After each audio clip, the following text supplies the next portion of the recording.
신명기적 관점에서 우리는 여전히 성경을 바라볼 필요가 있습니다. 이제 신명기적 율법의 다스림이 여호수아 시대 이후에 사사기와 룻기로 바로 이어지기 때문입니다.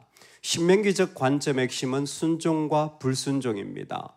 순종하면 축복을 받고 불순종하면 저주인데, 그 축복의 모습이 구체적으로 무엇이냐면 그 땅이 복을 받는 겁니다. 불순종의 모습이 무엇이냐면 그 땅에 하나님의 징벌이 임하는 것입니다. 이때 땅은 나흘라 하나님의 기업도 되어지고 그들이 살아가는 땅의 농사의 일들도 되어지겠죠. 그래서 하나님의 징계가 있을 때는 대표적으로 세 가지입니다. 하나는 흉년이 들든지, 하나는 질병이 있든지, 하나는 적군이 쳐들어오든지, 이 세 가지를 통하여 하나님은 징계를 하시는데 핵심은 불순종하고 있다는 거예요. 즉 삶에 불순종이 있으면 지금 신명기적 사고 속에서 다스림 속에 있을 때 불순종이 있으면 뭐가 오느냐? 흉년이 온다라는 거예요. 오늘 룻기가 흉년의 때라는 것은 하나님이 그들 가운데 보게 하여 주시는 것이 무엇이냐면 불순종의 일들이 곳곳에서 일어나고 있는 거예요. 대표적인 모습이 사사들이 치리하던 때라는 말입니다. 사사들의 시대가 삼손을 통하여서 우리는 끝이 나고도 여전히 이런저런 이름 없는 사사들이 아마 다스리고 있는 것을 가정할 수 있을 것 같습니다.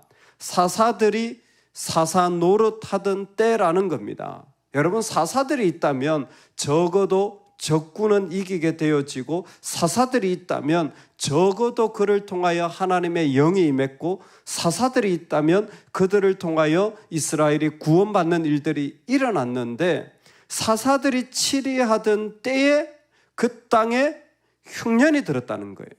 즉 사사들이 있어도 그 땅의 전부의 모습은 무엇이냐면 불순종의 자리가 그 가운데 일어나고 있는 겁니다.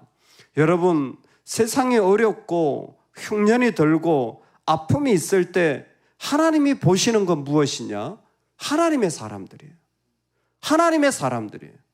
하나님의 사람들의 모습이 제일 중요한 겁니다.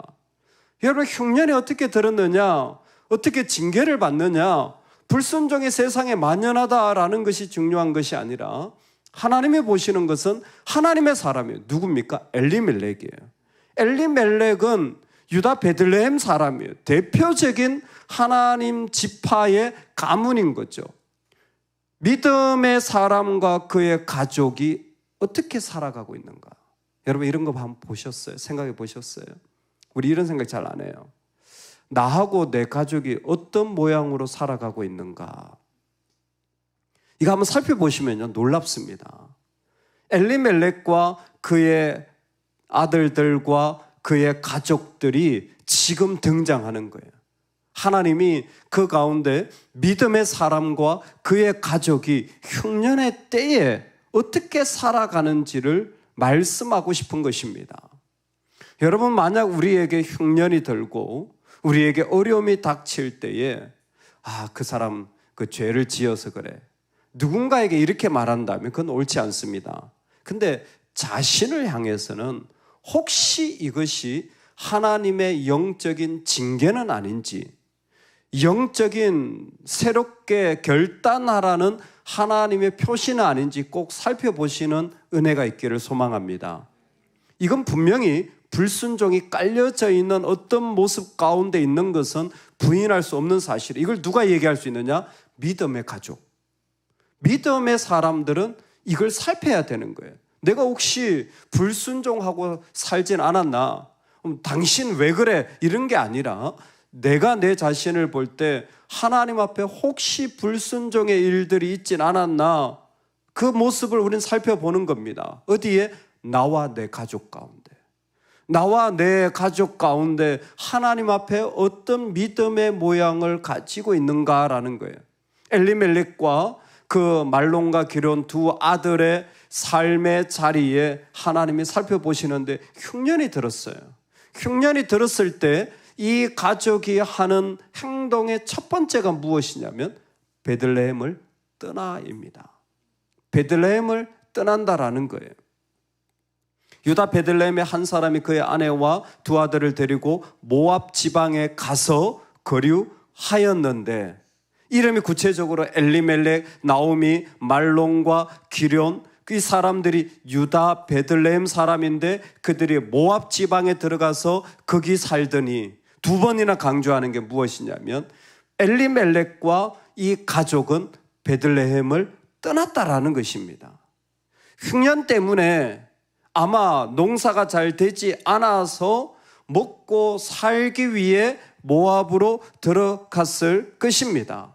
상황적으로 이 사람들에게는 선택지가 두 가지밖에 없었을 거예요. 흉년이 들어서 먹을 것이 없으면 당시에는 두 가지를 하잖아요. 하나는 자신을 노예로 파는 거예요. 그래야 식량을 구할 수가 있으니까 노예로 팔려가든지, 아니면 예전에 아브라함처럼 식량이 있는 곳으로 이주하는 선택을 할 수가 있는데, 이 사람들은 지금 어떤 이유인지 모르지만 흉년의 때에 모압으로 들어갔어요. 아마 돈을 더 벌기 위해 갔는지도 몰라요. 흥미로운 건 21절입니다.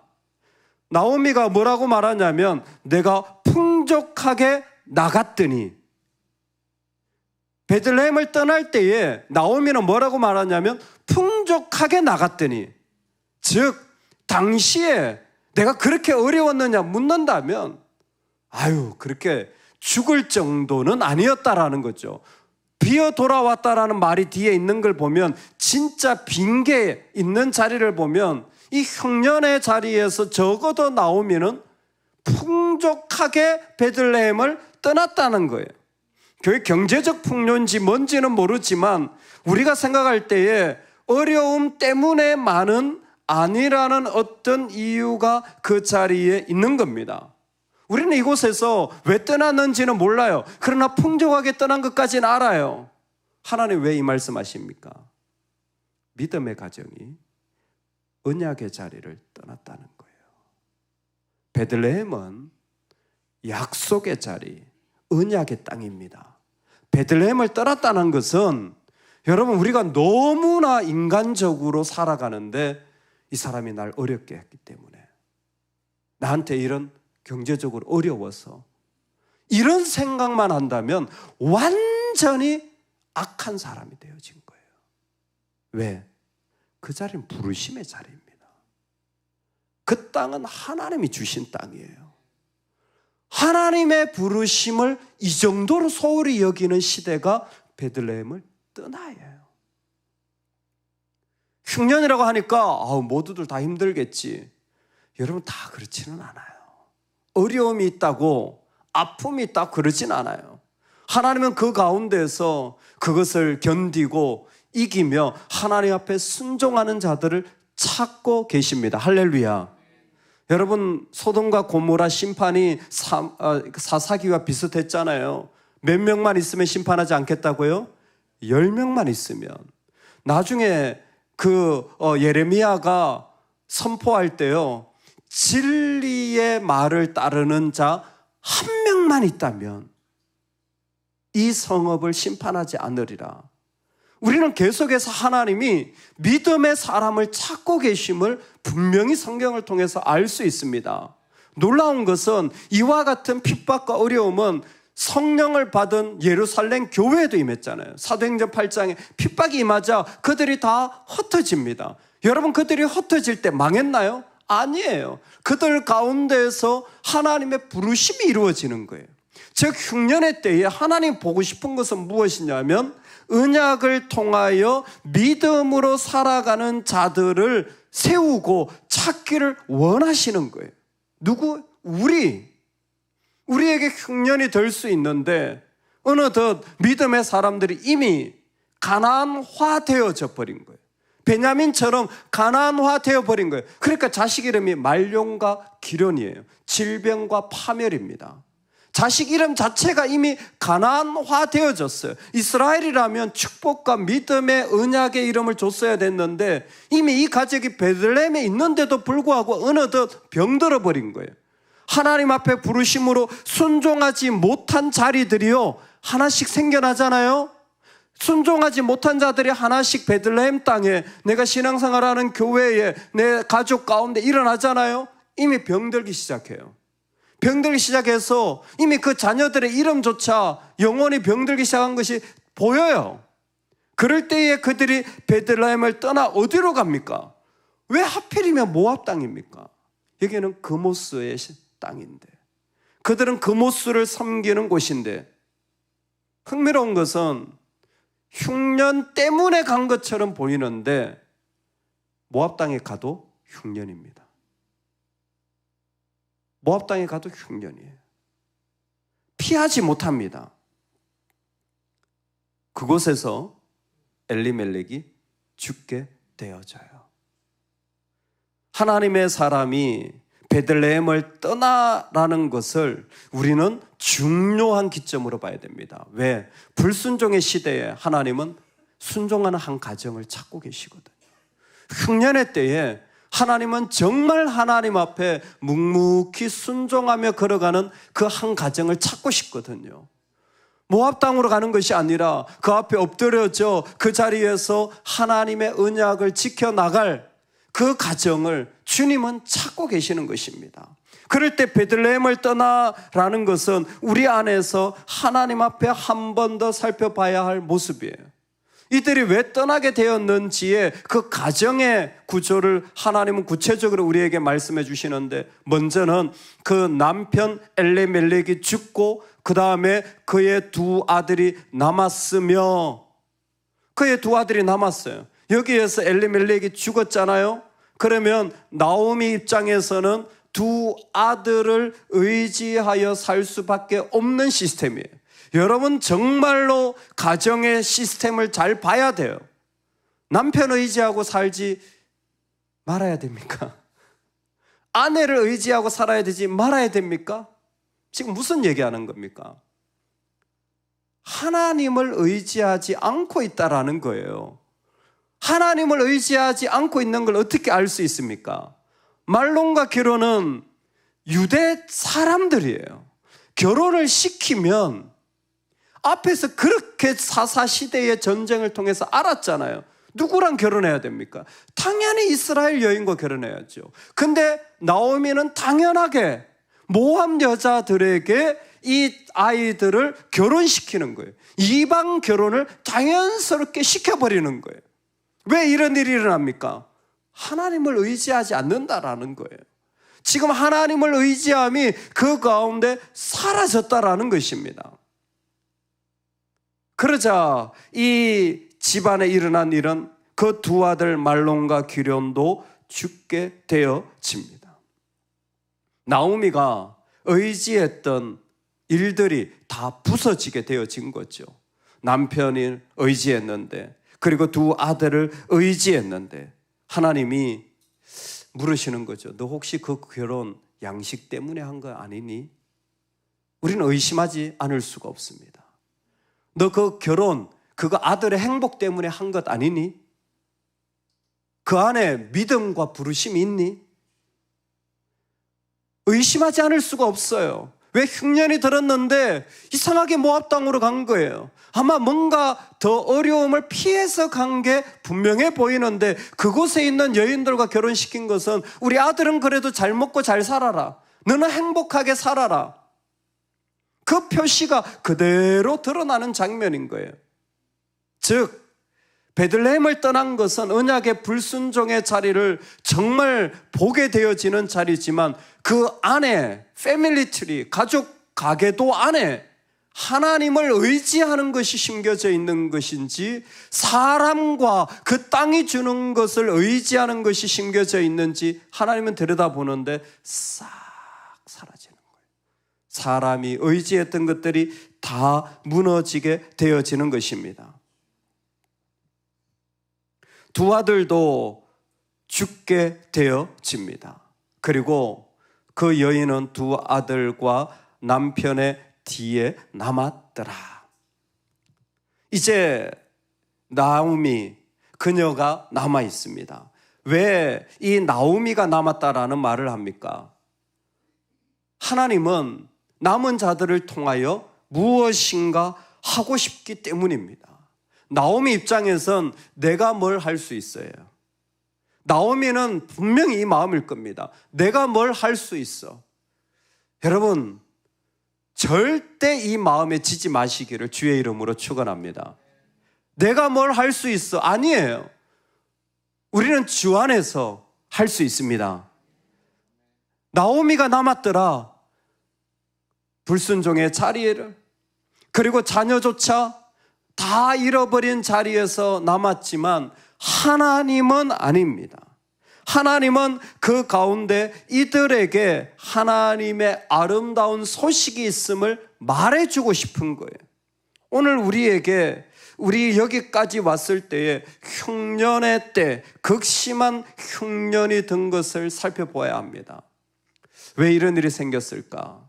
우리 안에 불순종의 모습이 생각보다 곳곳에 쌓이기 시작하면요, 처음엔 하나였어요. 근데 2개가 되어지고 3개가 되어지잖아요. 그러면 자기 소견에 옳은 대로 행하고 있음을 빨리 알아야 됩니다. 순종하는 사람은요, 순종할 것밖에 없어요. 할렐루야. 순종하기도 바빠요. 순종할 것밖에 없는데 뭘 그렇게 싸우고, 뭐가 그렇게 마음에 안 들고, 뭐가 그렇게 어렵고, 이런 거 없어요. 할렐루야. 봐요, 웃으시잖아요. 순종할 것만 있는 분들은 인생이 순종할 것밖에 없는 축복이에요. 할렐루야. 할렐루야. 우리는 봐도 순종할 게 너무 많아가지고 하나님의 일을 할 게 얼마나 많은데, 이럴 때 저는 저희 어머니의 음성이 들리는 것 같아요. 야, 일할 게 천지 삐까리다. 순종할 게 천지 삐까리인데 무슨 사람의 불순종의 이야기를 거기다 상처를 갖다 붙일 여유가 어디 있습니까? 아니에요. 순종할 게 너무 많아요. 그 자리에 하나님 우리를 부르시는 거예요. 너의 가족, 너는 순종의 자리에 들어가라. 할렐루야. 여러분, 그게 내 마음, 내 목소리 세울 필요 없어요. 우리 충분히 사사기에서 봤어요. 아주 그냥 사사기 설교하다가 내가 시험 들 뻔했어요. 어떻게 그렇게 자기 보기에 좋은 대로 끝까지 아는지, 어떻게 사람이 이렇게 악한지. 근데 하나님은 뭐예요? 진노 중에라도 긍휼을 잊지 않으시는 분이에요. 진노 중에라도 긍휼을 잊지 않은 거예요. 그러니까 하박국이 어떻게 기도합니까? 그 아픔과 진노와 흉년의 때에 주의 일을 수년 내에 나타내소서. 여러분, 흉년의 때 이 기도해야 됩니다. 내 불순종의 자리를 보고 난 순종해야지. 이런 어려움이 있다고 난 순종해야지. 내 마음이 막 복잡하다. 난 순종해야지. 난 그냥 주님만 순종하기도 바빠. 세상이 뭐 그렇지 뭐. 이 사람 저 사람 이야기 듣고 또 내 마음에 막 속 시끄러운, 왜 저렇게 하지? 아니, 난 순종해야지. 내가 순종해야 내 아이도 순종하지. 우리 가족이 순종으로 나아갔지. 그럴 때에 내가 하는 기도는 뭡니까? 흉년의 때에 그때 긍휼을 잊지 않으시는 하나님. 나오미를 남겨놓고 뭘 하겠다는 거예요? 나오미 스스로도 나는 이제 아무것도 할 수 없어. 그러나 하나님은 아닌 거예요. 하나님의 계획은 아무것도 없는 수많은 힘 있는 자들을 써봤는데 아니더라는 거예요. 세상의 구랑들을 세워봤는데 아니더라는 거예요. 하나님은 가장 약한 자, 가장 힘없는 자를 통하여 하나님의 역사를 이루시기를 원하시는 거예요. 십자가입니다. 하나님의 세계는 늘 그렇게 이루어지는데 우리도 똑같아요. 내가 할 수 없다고, 내 몸이 병들고, 나는 경제적으로도, 나는 상황적으로 능력이 없는데, 이런 상황, 그 관계 속에서 기도해야죠. 주의 일을 수년 내에 부흥케 하여 주시고 나타내시옵소서. 왜? 저 멀리서 소식이 들려오는 거예요. 베들레헴 하나님의 백성들에게 양식이 있대. 좋은 소식이 들려오잖아요. 복음이잖아요. 그 소식을 하나님 준비하신 거예요. 진짜로. 그래서 우리는 다시 복음의 자리, 베들레헴으로 돌아가게 하시는 거예요. 하나님이 저기서부터 소리가 들려오는 거예요. 지금 전 목사를 통해 소리를 들리게 하시는 거죠. 야, 좋은 소식을 준비해놨어. 양식을 준비해놨어. 두려워하지 말고 순종하며 하나님의 일을 나타내달라고 기도하며 달려가라. 하나님 우리에게 선포하십니다. 할렐루야. 흉년의 때에 정말 쉽지 않은 자리지만, 아니요, 그때 우리와 우리 가정은 진정한 순종 가운데 하나님의 일을 나타내 달라는 기도의 자리, 오히려 가장 약할 그때에 드러나시는 하나님을 보게 되어지는 영광의 자리 되기를 주의 이름으로 축원합니다. 아멘, 아멘.